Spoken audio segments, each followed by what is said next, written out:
ನಮಸ್ಕಾರ friends, welcome to ಮಿಸ್ಟಿಕೆರ channel.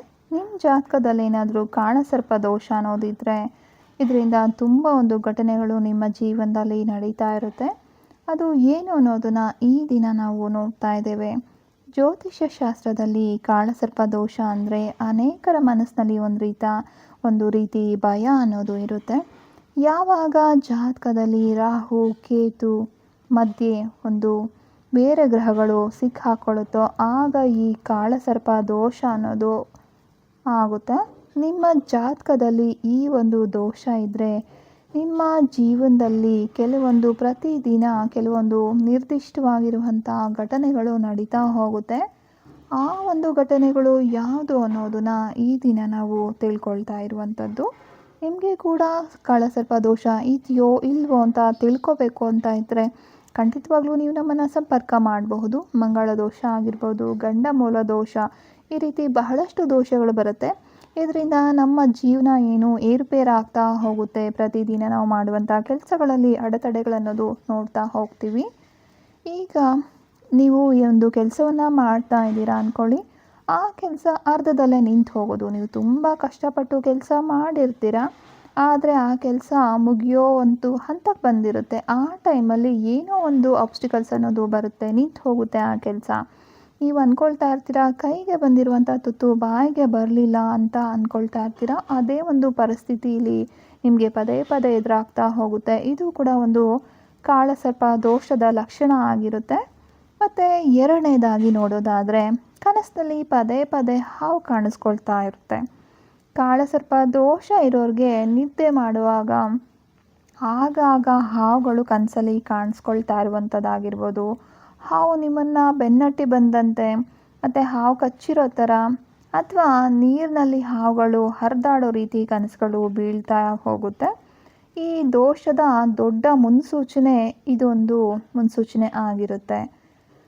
ಈ ಒಂದು ದೋಷಗಳೆಲ್ಲದನ್ನು ಕೂಡ ಪರಿಹಾರ ನಾವು ಮಾಡ್ಕೋಬೋದು. ಅದು ಹೇಗೆ ಪರಿಹಾರ ಮಾಡ್ಕೊಳ್ಳೋದು ಅನ್ನೋದನ್ನು ಎಂಡ್ ಆಫ್ ದ ವಿಡಿಯೋದಲ್ಲಿ ನೀವು ನೋಡ್ತಾ ಹೋಗ್ತೀರಾ.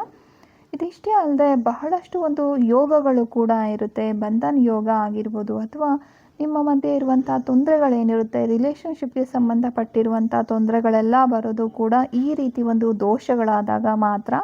ಈ ದೋಷಗಳನ್ನು ನಾವು ಸರಿ ಮಾಡ್ಕೊಳ್ಳೋದ್ರಿಂದ ಈ ಸಮಸ್ಯೆಗಳಿಂದ ನಾವು ಹೊರಗಡೆ ಬರಬಹುದಾಗಿದೆ.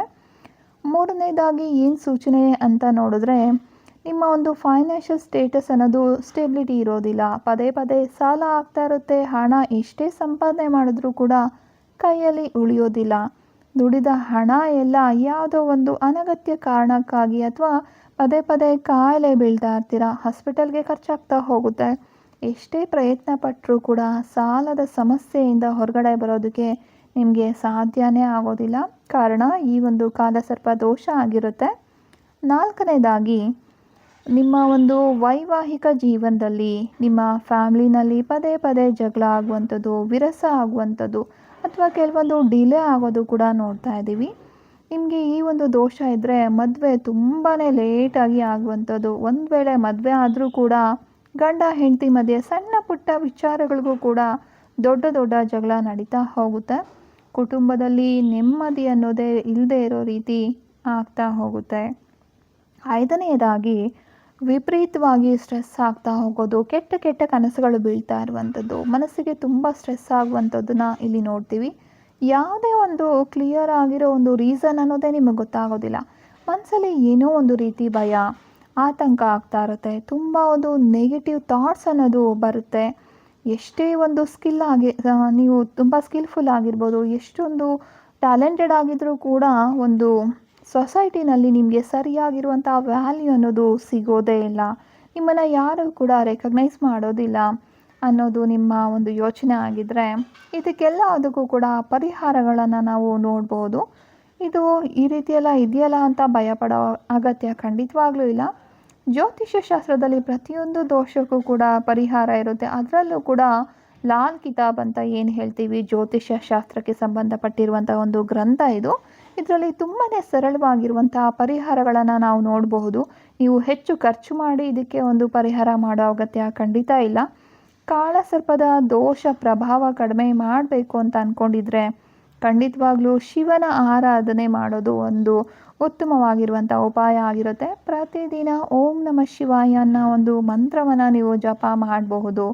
ಸೋಮವಾರ ನೀವು ಉಪವಾಸ ಮಾಡೋದಾಗಿರ್ಬೋದು, ಅಥವಾ ನಾಗರ ಪಂಚಮಿ ಬರುತ್ತಲ್ವ, ಆಗ ನಾಗರ ಕಲ್ಲಿಗೆ, ನಾಗರ ದೇವರಿಗೆ ವಿಶೇಷವಾಗಿರುವಂತಹ ಪೂಜೆ ಮಾಡಬಹುದು.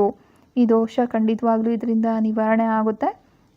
ನಿಮಗೆ ಏನಾದರೂ ಇನ್ನೂ ಹೆಚ್ಚಿನ ಒಂದು ದೋಷ ಇದೆ, ಇದು ಸರಿ ಹೋಗ್ತಾ ಇಲ್ಲ ಅಂತ ಅನಿಸಿದ್ರೆ, ಉಜ್ಜಯಿನಿ ಅಥವಾ ಕುಕ್ಕೆ ಸುಬ್ರಹ್ಮಣ್ಯ ಇದೆ ಅಲ್ವಾ, ನಮ್ಮ ಕರ್ನಾಟಕದಲ್ಲೇ ಇರುವಂಥದ್ದು, ಅಲ್ಲಿಗೆ ಹೋಗಿ ನೀವು ಪುಣ್ಯಕ್ಷೇತ್ರಗಳಲ್ಲಿ ಈ ರೀತಿಯಾಗಿರುವಂಥ ಪುಣ್ಯಕ್ಷೇತ್ರಗಳಲ್ಲಿ ಕಾಳಸರ್ಪ ದೋಷ ಅಂತ ಶಾಂತಿ ಮಾಡ್ತಾರೆ, ಅವರೇ ಮಾಡಿಕೊಡ್ತಾರೆ.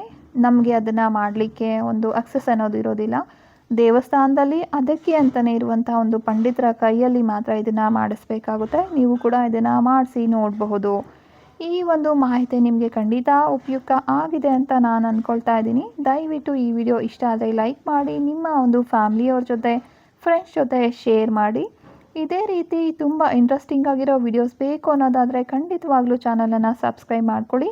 ಸರ್ವೇ ಜನ ಸುಖಿನೋ ಭವಂತು. ಧನ್ಯವಾದಗಳು. ಶುಭ ದಿನ.